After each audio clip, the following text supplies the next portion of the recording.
The cold winds of the north followed Jon Snow as he rode south. For years he had tried to leave the wars of kings behind. Beyond the wall he had found something close to peace. But peace had not followed him. Every village he passed carried the same rumor. The Dragon Queen had returned, and she was waiting for him. Days later, Jon's ship approached the dark volcanic island of Dragonstone.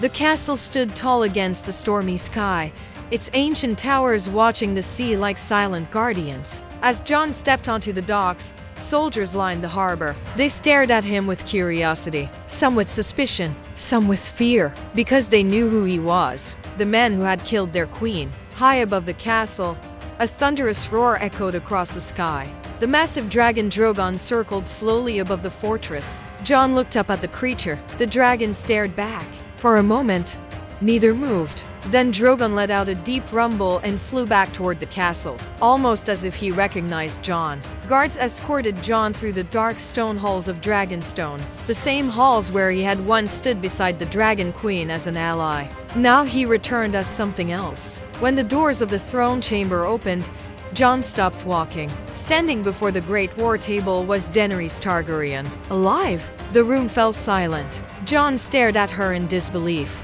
For a long moment, neither of them spoke. Finally, Jon whispered the only words that came to his mind. "You're alive." Daenerys stepped closer. "And you look surprised." Jon lowered his gaze. "I watched you die." A faint smile crossed Daenerys' face. So did I. Tension filled the room. Old memories, old love, old betrayal, all standing between them. Jon finally looked at her again. "If you came back for the throne, you'll have to fight the entire realm." Daenerys shook her head slowly. "I didn't summon you here for war." Jon frowned. "Then why?" Daenerys' eyes hardened. "Because something far worse than war is coming." Jon remained silent. Daenerys walked toward the large map of Westeros spread across the table. She pointed toward the distant northern lands. "The flames showed me a vision." Jon felt a chill run down his spine. "What kind of vision?" Daenerys looked directly at him. "The north, burning." The room grew silent. Even the wind outside seemed to stop.